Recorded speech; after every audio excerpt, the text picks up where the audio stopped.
She thought she could control the bus stop. She thought she could lecture parents, bully children, and demand fake fees like she was some suburban dictator. But she made one mistake. She confronted my child. And she had no idea I was the chief of police. By the time she realized it, it was already too late. The morning looked harmless, sun coming up, coffee still steaming in my hand, my 9-year-old daughter Lucy waiting quietly beside me. This bus stop was usually peaceful.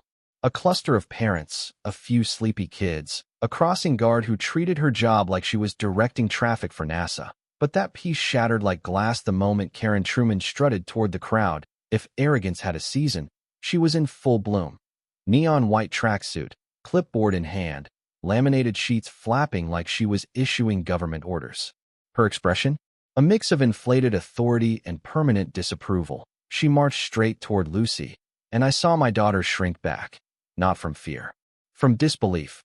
Karen jabbed her clipboard like a royal scepter.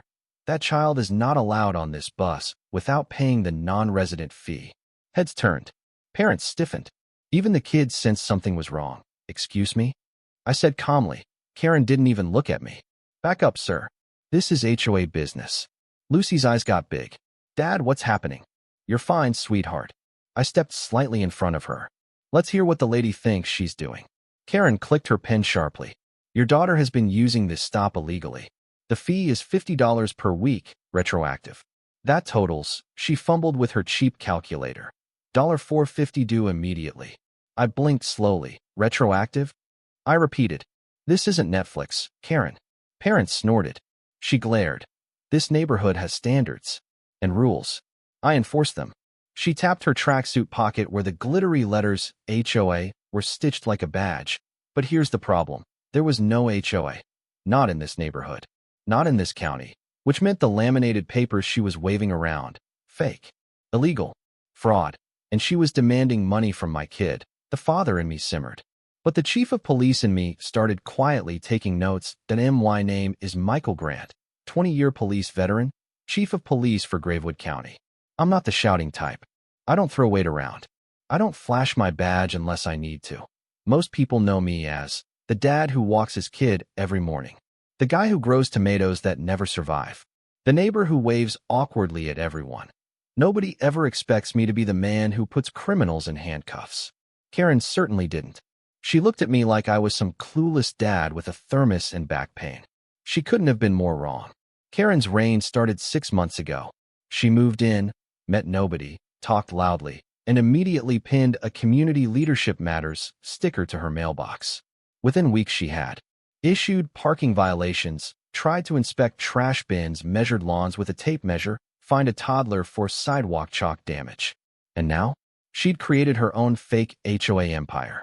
Her minions, 2 painfully confused men named Badgeless Brad and Sticker Rick, followed behind her like nervous interns. Karen pointed at Lucy again. Your daughter is out of compliance. Pay the fee. Lucy stepped closer to me. Dad, do we have to pay? No, I said softly. Not even a little. Karen shoved her laminated sheet toward me. In the center, a massive QR code. Scan. Pay. Or she walks to school. Karen barked. Is it cash only? I asked, pretending to be clueless.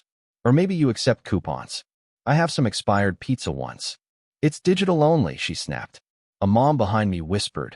I think she's gone insane. Another muttered. Someone's gonna stop her, right? That's when I saw it. The moment Karen realized she had an audience. And she performed like a villain auditioning for a soap opera.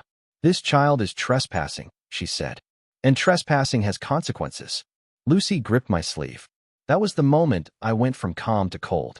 You're harassing a minor, I said. You need to step back. Karen scoffed. Or what? You'll call the police. I smiled. You have no idea. My wife, Anna, was already at the kitchen island when I walked in. She looked up. Oh, you have the Karen face. She threatened Lucy, I said. And she's running a fake HOA operation. QR codes, fake fines, everything. Anna set down her mug. Her eyes sharpened. Oh, absolutely not. She grabbed her laptop and began typing like she was hacking into the Pentagon. I pulled up a photo I secretly took of the laminated fine sheet. She scanned the QR code. A website popped up, and we both blinked. It was bad. Like a middle school web project bad. A single Pay Now button. No legal info. No HOA registration. Just a cheap template funneling money to a personal account under K. Truman. Anna raised her eyebrows. She's not even smart about it. This is fraud, I said. Serious fraud. She leaned back slowly. We're going to burn her entire empire down. I nodded. Oh yes, but the right way. By afternoon, word spread fast. Parents came to our door. Mark, whose phone she slapped Maria, whose kid's sidewalk chalk was illegal, Dave, whose truck she fined for being red, others too scared to speak before. But now, they were ready. I set button cameras on the table. We film everything tomorrow, I said. Let her expose herself. Everyone nodded like soldiers preparing for battle. I called the school district. I called the county clerk. I reviewed laws on fraud, harassment, endangerment, and false representation. This wasn't petty. Karen had crossed into criminal territory. For safety, I also called Deputy Reed, a sharp young officer. Stand by tomorrow at 8:10 a.m., I told him. At the bus stop. He paused. Is this about that woman again? Oh yes. He chuckled. I'll bring extra handcuffs. The next morning, the bus stop felt electric. Parents stood closer than usual. Button cameras were recording.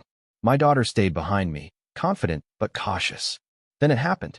Karen's neon pink SUV turned the corner like she was the president arriving at an event.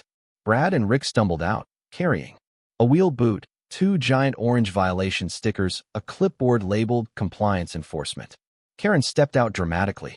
Attention, she screeched. Everyone flinched. We are issuing mandatory morning inspections. She walked to the first car and crouched dramatically.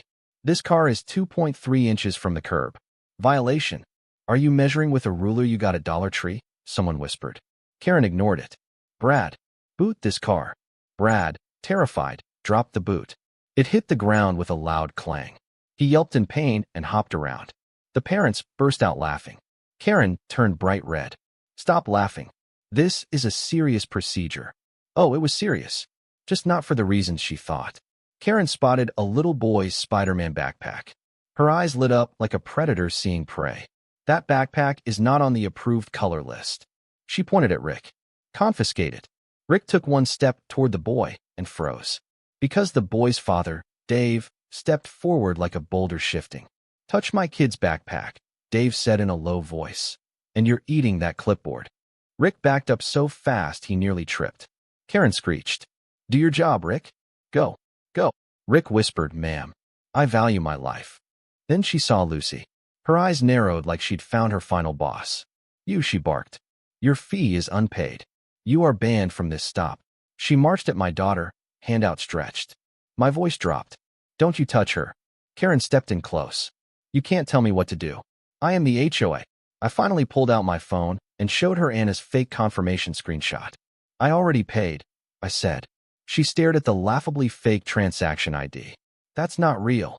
Oh, I said. Show me your system then. Her eyes went wide. Because she had no system. She had no records. No legal standing. Just laminated lies. And now she was cornered. My parents moved in. A circle formed. Doris, the 70-year-old crossing guard who feared nothing, arrived with her stop sign. She walked straight up to Karen. Move, sweetheart, she said. Or I'm writing you up for loitering in a safety zone. Karen gasped. You can't. Oh, honey, Doris said. Watch me. The crowd roared with laughter. Karen spun in a panic. This is harassment. I am the authority. Someone yelled, your tracksuit isn't a badge. Another shouted, we want your resignation, Karen. She was spiraling. Perfect. Karen screamed at me. You have no power here. I gave a small smile. Well, about that. I stepped forward. And who are you supposed to be? She spat. I held her gaze. I'm Michael Grant. She rolled her eyes. And I took out my badge. Chief of Police. Silence detonated across the bus stop. Even the birds paused. Karen's mouth hung open. Brad whispered, oh my God. Rick whispered, we're so fired. Karen stuttered. You're. Yep, I said. And you've broken at least 6 laws before 8:15 a.m. She tried to run. Big mistake. Deputy Reed arrived right on time. He stepped out of the patrol car, stone-faced. Morning, Chief, he said loudly. Karen froze like a deer in headlights. Reed turned to her. Ma'am, please place your hands behind your back. Karen shrieked. No, you don't understand. I am the HOA. Reed calmly cuffed her. No, ma'am. You're under arrest for fraud, harassment, attempted theft, impersonating a legal authority, endangering minors, disorderly conduct. She wailed. I was just trying to make this community better. I leaned down. You tried the wrong family. Reed guided her to the car. Parents cheered. Doris blew her whistle like she was starting the Olympics. Kids clapped through the bus windows. It was beautiful. Karen's fake HOA collapsed instantly. Victims filed statements. All funds were frozen. Refunds were issued. Real county officials thanked us. Brad and Rick were questioned, then assigned community service. The next week, our bus stop felt different. Safer. Happier. United. Lucy walked confidently onto the bus without looking over her shoulder. My parents smiled at me. Chief, thank you. Chief, you saved our kids. Chief, can you take down the squirrel in my attic next? I laughed. Peace had returned. As the bus pulled away, Lucy waved from the window. Anna slipped her hand into mine. Justice feels good, she said. Justice and quiet, I replied. She smirked. Until the next Karen. I groaned. Don't jinx it. But deep down, I knew one thing. If another Karen came for this neighborhood, I'd be ready. And so would everyone else.